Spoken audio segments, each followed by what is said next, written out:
Faz parte do futebol, provocação é assim, e isso também faz parte da nossa história aqui do futebol.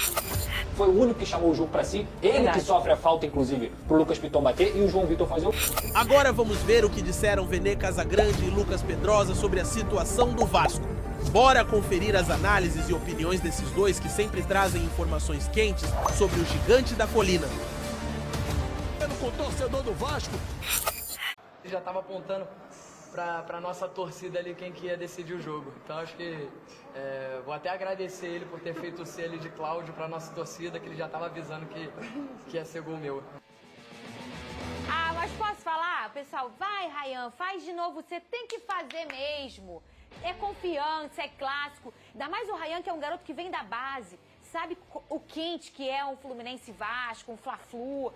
Esses meninos que nasceram num clube, eles entendem e eles potencializam mesmo o clássico. Achei que o Ryan fez certo, o Guga fez certo. E tamo aí cheio de assunto, Vene. Ó, isso que é bom pra gente, a gente gosta de assunto. Menos ele, que tá chateado. Não, eu gostei, cara. Fernando, eu não estou chateado. Eu não estou chateado. Definitivamente não estou chateado. Primeiro, sobre o Ryan, acho que é isso mesmo. Ele ainda fala, eu fiz a entrevista com ele na saída de campo, no intervalo. Eu pergunto pra ele, Ryan, você fez o C? A ele, eu fiz o C, eu faço isso desde a base, eu sou assim mesmo, futebol é assim.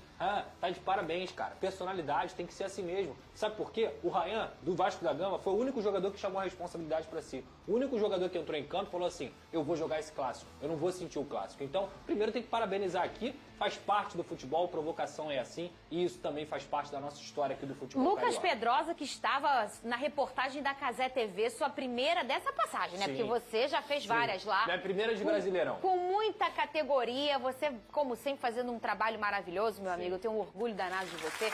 Eu quero que você me fale o que você viu de diferente lá, que você foi repórter. Você viu tudo lá, hein? Vamos lá. Primeiramente, como eu falei aqui, não fiquei chateado. Fiquei mais frustrado pela situação do primeiro tempo. Pela situação do primeiro tempo.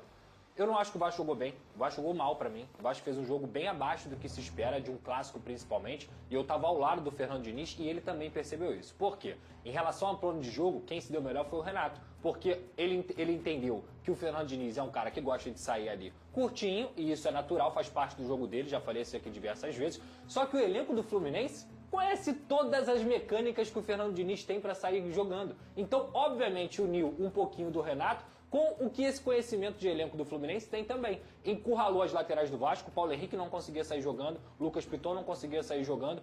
Aí eu tenho que fazer uma crítica aqui ao Diniz, que o apostou em Cocão e Hugo Moura. Eu já falei aqui 1000 vezes pra vocês. Eu não sei quantos programas eu já falei aqui. Muitos. Quantas e quantas vezes que esses caras não podem jogar juntos. Ah, Pedrosa, por que você tá falando isso? Porque eles são jogadores que têm a mesma característica. Eles se anulam. E quando você não tem o Paulo Henrique e o Lucas Piton pra sair jogando, você precisa do meio campo. E se você não tem válvula de escape no meio campo, o que acontece? Fluminense marcou alto, encurralou o Vasco e aí ficou uma saída de bola muito precária. Tanto que no primeiro tempo o Fluminense controla um pouquinho mais a bola. Só que o Vasco estava tendo as válvulas de escape justamente por quê? Por causa do Ryan. Foi o único que chamou o jogo para si. Ele que sofre a falta, inclusive, pro Lucas Piton bater e o João Vitor fazer o gol. 1-0. Ok. O Vasco conseguiu entrar no jogo. Tanto é que logo depois teve a bomba do Ryan na trave e teve um lance que o Ryan saiu de cara com o Fábio, que o Fábio acabou fazendo a defesa. Mas desde o primeiro tempo, o Vasco não estava jogando melhor do que o Fluminense. Estava um jogo muito equilibrado, digamos assim, e o Fluminense tendo um pouco mais de controle. Quando virou o segundo tempo, Fernanda, que o Fluminense já tinha empatado naquele lance ali do Guga com o Lima e que foi um azar, uma infelicidade do Verratti, que pra mim também ficou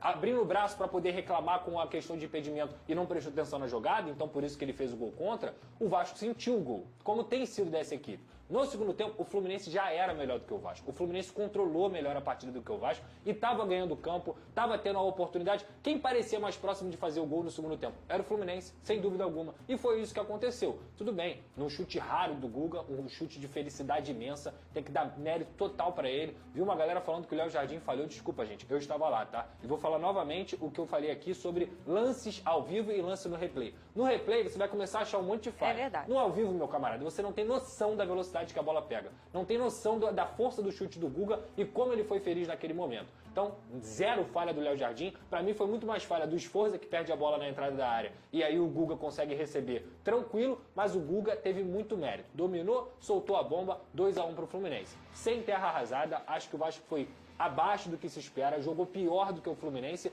mas nada que, meu Deus, alarmante. O Vasco correu, o Vasco competiu e faz parte. Assim é o futebol, assim é o clássico. Acho que tem que focar na terça-feira, focar no próximo sábado também, que é muito importante. A situação já começa a ficar um pouco preocupante dentro do Campeonato Brasileiro, mas vai jogar contra o Bragantino no sábado em São Januário, vai jogar contra o Melgar na terça-feira e é o início de trabalho do Fernando Diniz. Então, sinceramente, chateado, com raiva, não. Fiquei um pouco frustrado porque o Guga acertou um chutaço. É verdade. Poderia ter sido um empate e tudo certo. Mas faz parte, assim, é o futebol. Veneca, Inclusive, poderia ter sido ao contrário, né? Se o Ryan acerta aquele chutaço, Exato. ninguém ia poder dizer que o Fábio falhou e a história e o resultado poderia ter sido diferente. Você acha que o Renato, o quanto o Renato venceu esse jogo e o quanto uma jogada individual, né? Que a gente tem visto isso tanto no futebol. Por exemplo, o próprio Samuel, quando faz o gol em cima do Santos, né? No Maracanã também. O que você acha que o Renato acertou aí? O que a gente pode colocar o dedo do Renato? Fernandinha, eu vou ser bem sincero. Embora eu acho que o Fluminense tenha merecido sim a vitória em cima do Vasco da Gama, mas eu não acho que o Fluminense fez uma grande partida. Acho até que o Renato precisa e muito melhorar o desempenho da equipe.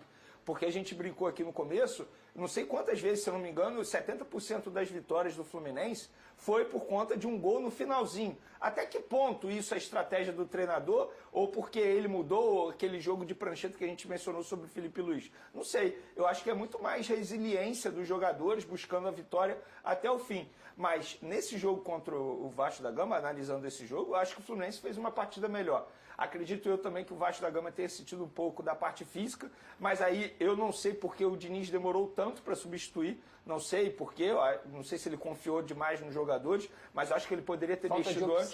Falta de opção, talvez. E falta de conhecimento do elenco. Inclusive, eu acho que o elenco fez diferença também nesse clássico, porque querendo ou não, você tem um Paulo Henrique Ganso entrando no segundo tempo, embora o Lima não tenha feito uma partida ruim, que foi o substituto ali do Ganso, e o Renato explicou isso na entrevista coletiva, que foi o próprio Ganso que disse para ele que não estava muito bem para começar, e por isso ele deixou o Ganso no banco de reservas. E querendo ou não, o Fluminense tem o John Arias.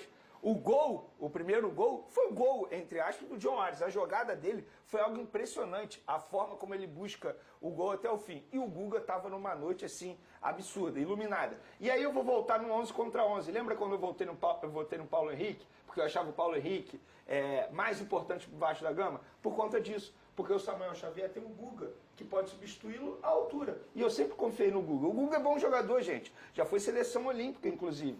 Então, assim, eu acho que muita gente tira o Guga pra nada, sabe? Pelo contrário, é um jogador que precisa ser valorizado. Será que o pessoal... Rapidinho. Não, é só porque o Vasco sentiu a falta do Coutinho, tem muita gente que desvaloriza, mas o Coutinho fez falta no Vasco. O Nuno, claramente cansado, não jogou nem metade do que ele pode, e o Verratti também muito apagado. Enquanto o Coutinho não joga, querendo ou não, você fica sem opção no banco de reservas. Porque você tem que começar com alguém. Exato. E o seu banco fica como? Vocês estão preparados para ficar com a... Não se esqueça de deixar o like, se inscrever no canal e ativar o sininho para não perder nenhuma novidade sobre o gigante da colina. Comente aí o que achou do vídeo e compartilhe com outros vascaínos. Saudações vascaínas e até o próximo vídeo. Tamo junto, galera!